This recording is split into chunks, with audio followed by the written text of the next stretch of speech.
अस्सलाम वालेकुम स्टूडेंट्स। आज हम स्टडी करने जा रहे हैं ह्यूमन डाइजेस्टिव सिस्टम को, जिसमें हम देखेंगे डाइजेस्टिव सिस्टम को डिटेल में, इसके पार्ट्स और इन पार्ट्स के फंक्शंस को। तो चलिए स्टार्ट करते हैं। डाइजेस्टिव सिस्टम को स्टडी करने से पहले हमें फेजेस ऑफ न्यूट्रिशन का पता होना चाहिए कि न्यूट्रिशन में कौन कौन सी फेजेस आती हैं।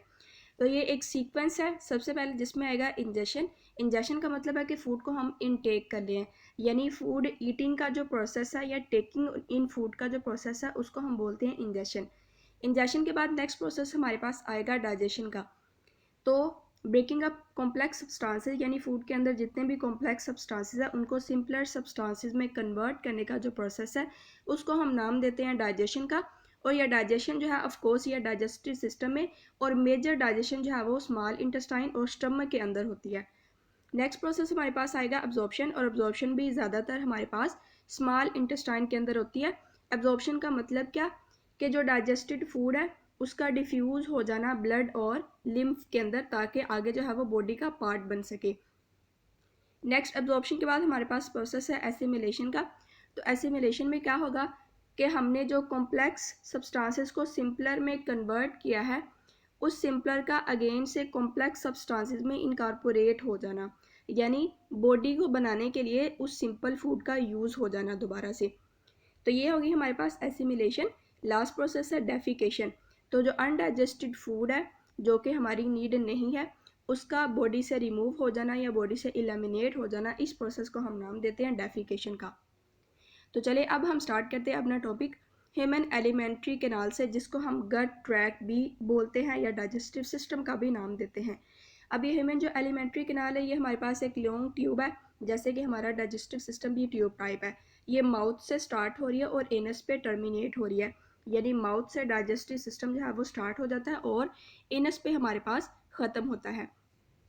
अगर हम एलिमेंट्री कैनाल के मेजर पार्ट्स को देखें या मेजर सेक्शंस को देखें तो हमारे पास आती है ओरल कैविटी, इसके बाद हमारे पास आती है फेरिंग्स, फेरिंग्स के बाद हमारे पास है एसोफेगस, इसके बाद आता है हमारे पास स्टमक, देन स्मॉल इंटेस्टाइन, और इसके बाद हमारे पास आती है लार्ज इंटेस्टाइन, और एंड पे ये लार्ज इंटेस्टाइन ही के पार्ट्स है रेक्टम और एनस। तो ये हमारे पास है major sections of alimentary canal.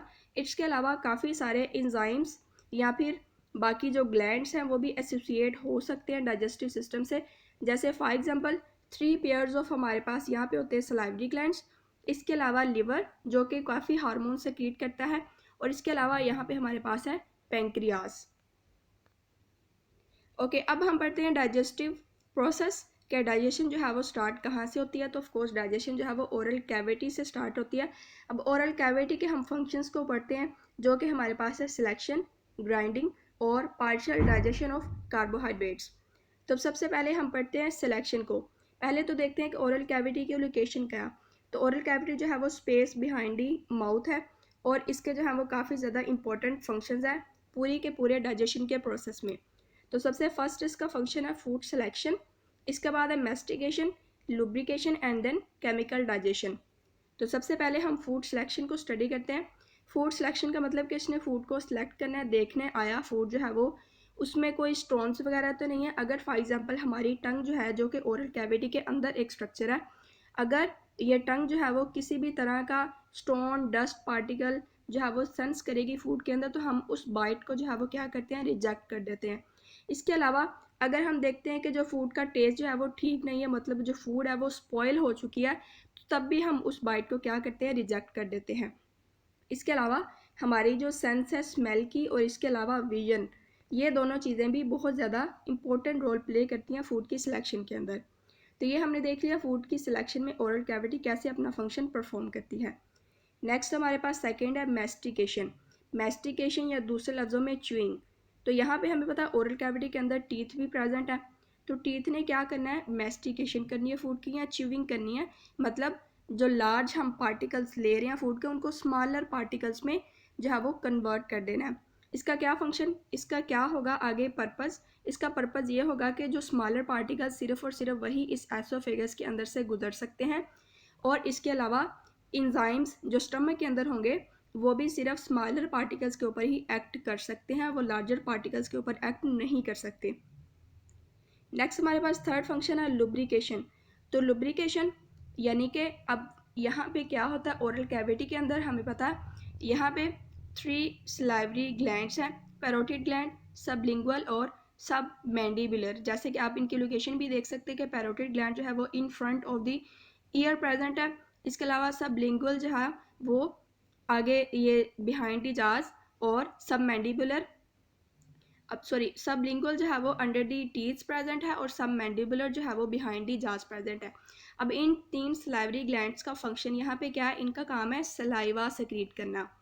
अब ये जो सलाइवा होता है इसका काम क्या है, इसका काम ऑफ कोर्स फूड को लुब्रिकेट करना है, ठीक है, ताकि फूड जो है वो बहुत ही ज़्यादा जो है वो हार्ड कंसिस्टेंसी ना रखे, उसकी जो कंसिस्टेंसी है वो कुछ वो सॉफ्ट हो जाए, ताकि वो इजीली नेक्स्ट जो है वो एसोफेगस के अंदर से पास आउट हो सके। नेक्स्ट हमारे पास लास्ट फंक्शन है ओरल कैविटी का केमिकल डाइजेशन। तो केमिकल डाइजेशन के अंदर क्या होगा, फूड जो है वो किसी हद तक केमिकली डाइजेस्ट होगी, क्योंकि सलाइवा के अंदर हमारे पास एक एंजाइम प्रेजेंट होता है सलाइवरी अमाइलेज। तो ये जो सलाइवरी अमाइलेज है ये किसी हद तक कार्बोहाइड्रेट्स की डाइजेशन जो है वो ओरल कैविटी के अंदर ही कर देता है। ओके, ये हो गए हमारे पास ओरल कैविटी के फंक्शंस। अब इन प्रोसेसेस का अल्टीमेटली रिजल्ट क्या होगा कि जो फूड है वो स्मॉल स्फेरिकल स्लिपरी मैस में कन्वर्ट हो जाएगी, जिसको हम बोलस का नाम देते हैं, और इसी बोलस को फिर हम पुश स्वेलो करेंगे और इसको पुश करेंगे एसोफेगस के अंदर फेरिंग्स के ज़रिए से, ठीक है। तो जैसे हम देख रहे हैं कि फूड की जो स्वेलविंग है, यहाँ तक जो फूड का जो प्रोसेस है ओरल कैविटी के अंदर वो वॉलंटरी है, मतलब कि वो हमारे अंडर कंट्रोल है, ठीक है। लेकिन जैसे ही फूड जो है वो आगे फेरिंग्स और एसोफेगस के अंदर एंटर हो जाती है, तो जो फूड की डाइजेशन का प्रोसेस है वो इनवॉलेंट्री हो जाता है, मतलब तब हम फिर उसको कंट्रोल नहीं कर सकते। नेक्स्ट हम देखते हैं फेरिंग्स एंड एसोफेगस। इसमें हम देखेंगे स्वेलिंग एंड पेरिस्टालसिस। तो अब हम देखते हैं फेरिंग्स और एसोफेगस का फंक्शन। तो स्वेलिंग में क्या होता है, हमारी जो टंग है वो बोलस को पुश करेगी बैक ऑफ द माउथ की तरफ, और इसी दौरान क्या होगा, सॉफ्ट पैलेट जो है वो भी अपवर्ड मूव करेगी और नेजल कैविटी को क्लोज कर देगी। अब देखें यहाँ पे सॉफ्ट पैलेट जो है वो नेजल कैविटी को क्लोज करेगी। यहाँ पे आपने कंफ्यूज नहीं हो जाना है कि एपिग्लोटस नेजल कैविटी को कंट्रोल कर रहा है, ठीक है। एपिग्लोटस जो है वो ट्रेकिया के जो पैसेज है उसको जो है वो क्लोज करता है। जैसे ही जो है वो फूड स्वेलो हो गई है, तो फूड जो है वो एसोफेगस से जो है वो आगे एसोफेगस में एंटर होगी फेरिंग्स के थ्रू। अब फेरिंग्स जो है ये हमारे पास कॉमन पैसेज वे है, यानी फेरिंग्स के थ्रू क्या होता है, फूड एसोफेगस के अंदर भी जाती है, और अगर जब हम इनहेल करते हैं तो फेरिंग्स के थ्रू जो एयर है वो आगे हमारे ट्रेकिया या वाइंड पाइप के अंदर भी जाती है, ठीक है। अब यहाँ पे फेरिंग्स कैसे इंश्योर करती है कि जो फूड है वो एसोफेगस में जाए और जो एयर है वो ट्रेकिया के अंदर जाए। तो भाई फेरिंग्स के पास भी अपनी मॉडिफिकेशंस है, ठीक है। फेरिंग्स के पास यहाँ पे एक हमारे पास एक कार्टिलेज का एक फ्लैप प्रेजेंट होता है, जिसको हम नाम देते हैं एपिग्लोटस का। तो ये जो एपिग्लोटस है, जैसे ही फूड जो है वो ऊपर से आ रही होती है, एपिग्लोटस जो है वो उसको पुश करती है, तो एपिग्लोटस जो है वो फ़ौरन से आगे ट्रेकिया का जो पैसेज है उसको क्लोज कर देता है, ताकि फूड जो है वो सिर्फ और सिर्फ एसोफेगस के अंदर ही एंटर हो सके। अब हमारे पास एसोफेगस क्या है, तो एसोफेगस ऑफ कोर्स भाई एक ऐसी ट्यूब है जो कि फेरिंग्स और स्टमक को कनेक्ट करने का काम करती है, और एसोफेगस के अंदर कोई भी ऐसा एंजाइम्स रिलीज नहीं होते जो कि फूड को डाइजेस्ट भी करे। इसका सिर्फ और सिर्फ इतना पर्पज़ है कि फूड को जो है वो स्टमक तक डिलीवर कर देना, इसके अंदर डाइजेशन नहीं होती। नेक्स्ट हम देखते हैं पेरिस्टालसिस क्या है। तो पेरिस्टालसिस वो प्रोसेस है जिसकी वजह से फूड जो है वो ओरल कैविटी से रेक्टम की तरफ मूव करती है, या पूरे को पूरे डाइजेस्टिव सिस्टम में डाउनवर्ड मूव करती है। पेरिस्टालसिस को हम ऐसे डिफाइन कर सकते हैं कि ये wave of contraction and relaxation है in the smooth muscles of alimentary canal walls, यानी एलिमेंट्री कैनाल के जो मसल्स हैं उनकी कॉन्ट्रैक्शन और रिलैक्सेशन जो फूड है वो नीचे की तरफ मूव करती है। जैसे हम देख सकते हैं पेरिस्टालसिस के प्रोसेस को। तो जैसे ही बोलस आ रहा है, मसल जो है वो बोलस के ऊपर वो कॉन्ट्रैक्ट करें ताकि फूड जो बोलस है वो नीचे की तरफ पुश हो, नीचे वाले मसल जो है वो रिलैक्स कर रहे हैं। नेक्स्ट स्टेप में फिर से वही कि मसल्स की कॉन्ट्रैक्शन और रिलैक्सेशन से ही जो बोलस है वो आगे जो है वो मूव कर रहा है। नेक्स्ट हम देखते हैं स्टमक को। तो स्टमक के अंदर ही मेजर प्रोटीन की डाइजेशन होनी होती है, चर्निंग और मेल्टिंग भी स्टमक के अंदर ही होती है। अब स्टमक हमारे पास क्या है, जे शेप्ड है, और ये एलिमेंट्री कैनाल का डायलेटेड या फिर एक्सपेंडेड पोर्शन है जो कि लेफ्ट ऑफ एब्डोमेन में लोकेटेड है, डायाफ्राम के बिल्कुल नीचे। तो जैसे अब यहाँ पे स्टमक का स्ट्रक्चर भी देख सकते हैं। और इसके जो है हमारे पास दो पोर्शंस होते हैं, कार्डियक पोर्शन और पाइलोरिक पोर्शन। तो ऊपर वाले पोर्शन को हम यहाँ पे इस पोर्शन को हम बोलते हैं कार्डियक रीजन या फिर कार्डियक पोर्शन। और ये वाला जो स्फिंक्टर या फिर जो ये सुराख है ये हमारे पास कनेक्ट करता है एसोफेगस और स्टमक, यानी कार्डियक रीजन को, या हम कह सकते हैं एसोफेगस और स्टमक के दरमियान जो स्फिंक्टर लोकेटेड है उसको हम नाम देते हैं कार्डियक स्फिंक्टर का। इसी तरह दूसरा स्फिंक्टर जो कि हमारे पास स्मॉल इंटेस्टाइन और स्टमक के दरमियान लोकेटेड है उसको हम नाम देते हैं पाइलोरिक स्फिंक्टर का। इसी बेस पे स्टमक के भी दो पोर्शन है, ये हमारे पास है कार्डियक रीजन और नीचे वाला हमारे पास है पाइलोरिक रीजन। ठीक है, इसके अलावा भी और भी काफ़ी ज़्यादा चीज़ें मेंशन है, जैसा कि ये स्टमक हमारे पास बॉडी है। इसके अलावा ये इतने से पोर्शन को हम नाम देते हैं फंडिक रीजन का भी, और इस फंडिक रीजन में ज़्यादातर गैसेस ही स्टोर होती हैं। इसके अलावा ये हमने देख लिया लोअर एसोफेजियल स्फिंक्टर भी इसको कह सकते हैं, या फिर इसको कार्डियक स्फिंक्टर भी कह सकते हैं। ये एसोफेगस आ रही है ऊपर से। आगे स्मॉल इंटेस्टाइन का पार्ट है हमारे पास ड्यूडेनम जो कि जा रहा है। तो नेक्स्ट हम देखते हैं यहाँ पे स्टमक और इसके आगे प्रोसेसेस या फंक्शंस। तो यहाँ पे स्टमक का सबसे पहला फंक्शन क्या है कि जैसे ही फूड जो है वो स्टमक के अंदर एंटर होगी तो स्टमक की वाल्स के अंदर जो गैस्ट्रिक ग्लैंड्स लोकेटेड हैं वो गैस्ट्रिक जूस पैदा करेंगे। और इन गैस्ट्रिक जूस के अंदर मेनली होता है क्या है, इनके अंदर प्रेजेंट होता है एक एंजाइम पेप्सिनोजिन, हाइड्रोक्लोरिक एसिड और म्यूकस। तो ये जो तीन चीज़ें हैं ये मेनली गैस्ट्रिक जूस को जो है वो बनाती हैं। अब इनका फंक्शन क्या होगा कि सबसे पहले ये जो हाइड्रोक्लोरिक एसिड है इसका फंक्शन होता है ये है हमारे पास एंजाइम की इनएक्टिव फॉर्म, मतलब ये एक्टिव फॉर्म नहीं है। तो हाइड्रोक्लोरिक एसिड का फंक्शन होता है पेप्सिनोजिन को कन्वर्ट करना पेप्सिन के अंदर। एक ये हमारे पास हाइड्रोक्लोरिक एसिड का फंक्शन है। और हाइड्रोक्लोरिक एसिड का दूसरा फंक्शन है स्टमक की पीएच को मेंटेन करना, पीएच को भी मेंटेन करना हाइड्रोक्लोरिक एसिड का फंक्शन। और इसके अलावा अगर फूड के अंदर कोई भी जर्म्स वगैरह like bacteria, harmful bacteria present है तो उनको किल करना भी हाइड्रोक्लोरिक एसिड का फंक्शन है। और यहाँ पे जो पेप्सिन का फंक्शन है, ऑफ कोर्स पेप्सिन का फंक्शन आगे जो है वो प्रोटीन की डाइजेशन है। और पीछे रह गया म्यूकस। तो म्यूकस जो है वो आगे हमारे पास सारे के सारे यहाँ पे एक बिल्कुल एक थिक लेयर स्टमक के ऊपर बना लेता है। जैसे हमें पता है कि स्टमक की वाल्स भी प्रोटीन से ही मिलके बनी होती हैं, और यहाँ पे पेप्सिन का भी फंक्शन प्रोटीन को डाइजेस्ट करना है। तो यहाँ पे म्यूकस का फंक्शन ये होगा कि म्यूकस जो है वो यहाँ पे स्टमक की वाल्स को डाइजेशन से रोकता है, मतलब कि स्टमक की अपनी ही वाल्स जो है वो पेप्सिन से डाइजेस्ट नहीं हो सकती, क्योंकि म्यूकस से है वो बिल्कुल एक थिक लेयर बना लेता है स्टमक की वाल्स के ऊपर। ये हमने देख लिया गैस्ट्रिक जूस और इसके वेरियस जो पार्ट्स हैं उनका फंक्शन। नेक्स्ट हम देखते हैं कि फूड जो है वो स्टमक में फर्दर भी ब्रोकन होती है, और इस प्रोसेस को हम नाम देते हैं चर्निंग का। तो जैसे जो स्टमक की वाल्स हैं ये कॉन्ट्रैक्ट करेंगी और रिलैक्स करेगी। इनके कॉन्ट्रैक्शन और रिलैक्सेशन से क्या होगा, फूड जो है वो बिल्कुल मज़ीद स्मॉलर पार्ट्स में डिवाइड होगी, और इसके अलावा जितना भी लिपिड कंटेंट होगा फूड के अंदर वो भी मेल्ट हो जाएगा।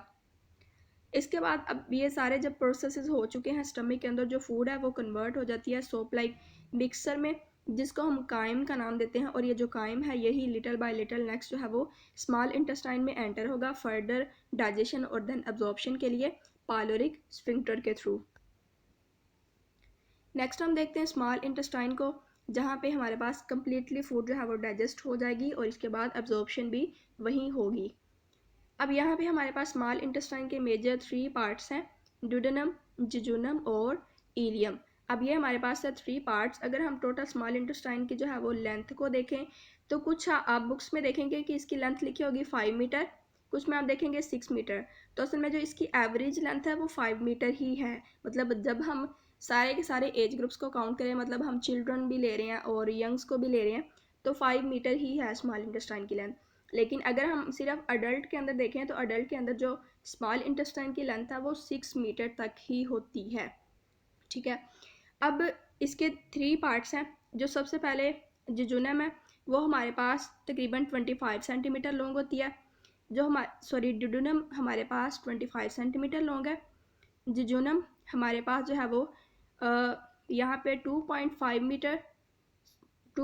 मीटर हमारे पास लॉन्ग होती है, और इलियम हमारे पास 3.5 मीटर जो है वो लॉन्ग होती है। तो अब हम इनके फंक्शन भी पढ़ते हैं। वैसे तो स्मॉल इंटेस्टाइन का जो मेजर फंक्शन है वो फूड की कंप्लीट डाइजेशन और एब्जॉर्प्शन ही है। तो सबसे पहले हम ड्यूडेनम में देखते हैं। तो ड्यूडेनम में जो है वो मेजर हमारे पास जो फूड है वो 3 डिफरेंट सेक्रीशन से मिक्स होती है। एक तो इसने लिवर से जो सेक्रीशंस आ रही हैं उनसे मिक्स होना है, या जो इंजाइम्स आ रहे हैं।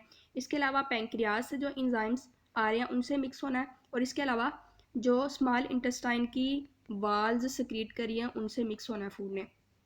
तो लिवर से जो मेजर इंजाइम्स रिलीज होते हैं उनका जो फंक्शन होता है वो होता है इमल्सिफिकेशन। इमल्सिफिकेशन मतलब लिपिड ड्रॉपलेट्स को एक दूसरे से सेपरेट रखना ताकि लिपिड्स की जो है वो कंप्लीट डाइजेशन हो सके। पैंक्रियाज के अंदर से हमारे पास 3 इंजाइम्स रिलीज होते हैं, ट्रिप्सिन, इसके बाद पैंक्रियाटिक अमाइलेज और लाइपेज। तो ट्रिप्सिन का काम होता है कंप्लीट डाइजेशन ऑफ प्रोटीन। इसके बाद पैंक्रियाटिक अमाइलेज का काम होता है कार्बोहाइड्रेट्स की डाइजेशन, और लाइपेज का काम होता है लिपिड्स की डाइजेशन। और इसी तरह स्मॉल इंटेस्टाइन की जो वाल्स हैं वहाँ से भी कुछ सिक्रीशंस रिलीज होते हैं जिनका काम होता है फूड को कम्प्लीटली डाइजेस्ट कर लेना। इसके बाद नेक्स्ट हमारे पास पोर्शन है जुजिनम, और जुजिनम का भी जो फंक्शन होता है वो मेजर यहाँ पे प्रोटीन्स, कार्बोहाइड्रेट्स और लिपिड्स को जो है वो कंप्लीट डाइजेशन के अंदर होता है। और यहाँ पे नेक्स्ट हमारे पास जो थर्ड पोर्शन है इलियम, इसका जो फंक्शन है वो डाइजेशन में इतना नहीं होता जितना एब्जॉर्प्शन में होता है। तो इलियम का जो बेसिक फंक्शन है, मेजर फंक्शन है, वो हमारे पास फूड की एब्जॉर्प्शन में होता है। तो इलियम के अंदर जो स्ट्रक्चर्स लोकेटेड है उनको हम मज़ीद डिटेल में भी यहाँ पे देखते हैं। तो यहाँ पे अगर हम इलियम की वाल को देखें, फॉर एग्जांपल ये हमारे पास इलियम है जिस तरह की ये है। तो अगर हम इसको ज़्यादा एलेबोरेट करें तो, और अगर हम इस थोड़े से स्ट्रक्चर को जो है यहाँ से ओपन अप करके देखें तो हमें इलियम का कुछ स्ट्रक्चर, जो उसकी वाल का स्ट्रक्चर है, कुछ इस तरह का नज़र आएगा। तो इलियम के अंदर जो है वो न्यूमरस यहाँ पे फिंगर लाइक प्रोजेक्शंस होती हैं जिनको हम वेलाई का नाम देते हैं। ठीक है, अब ये जो फिंगर लाइक प्रोजेक्शंस है इनका काम ऑफ कोर्स सरफेस एरिया को इंक्रीज करना है ताकि फूड जो है वो बेहतर से ब्लड स्ट्रीम के अंदर एब्जॉर्ब हो सके। अब इस वेलाई के अंदर क्या है, इसके अंदर कैपिलरी नेटवर्क भी प्रेजेंट है, और इसके अलावा लिम्फेटिक सिस्टम की भी एक डक्ट प्रेजेंट है जिसको हम लैक्टियल का नाम देते हैं। ठीक है, और जो विलस है उसके ऊपर एक सिर्फ और सिर्फ सिंगल सेल की जो है वो लेयर आगे प्रेजेंट होती है। तो ये हमने देख लिया वेलाई का स्ट्रक्चर।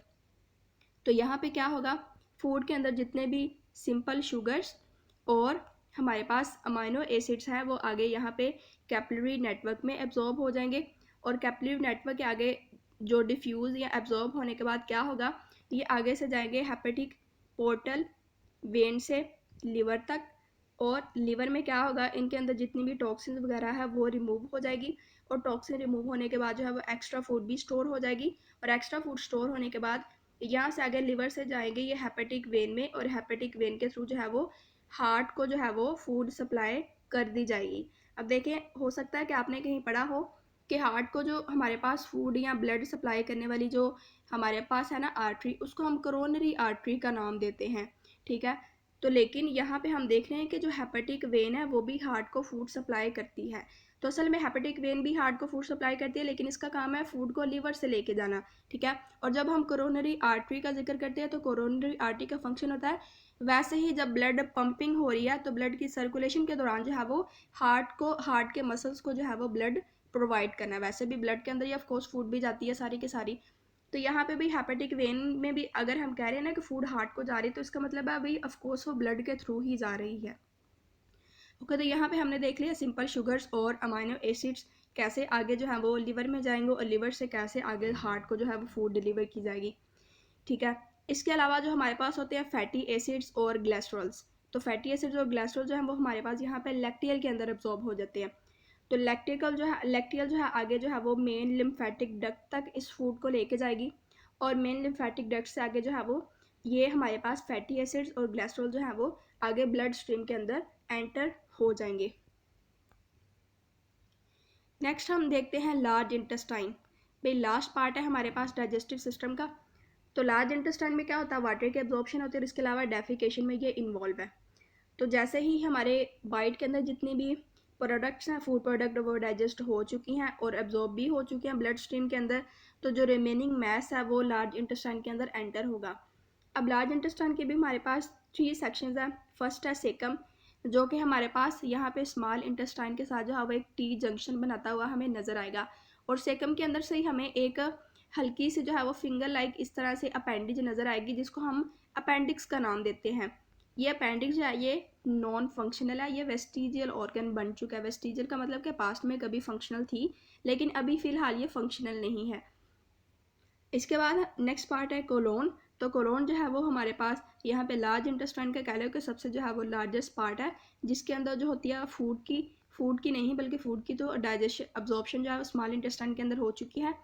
यहाँ पे कोलोन के अंदर वाटर की एब्जॉर्प्शन होनी होती है। नेक्स्ट पार्ट है रेक्टम। तो जैसे ही कोलोन से जो है वो वाटर जो है वो अब्जॉर्ब हो जाएगा तो हमारे पास यहाँ पे एक सॉलिड मैस लाइक जो है वो रह जाएगा। तो इस सॉलिड मैस को हम नाम देते हैं फीसिस का।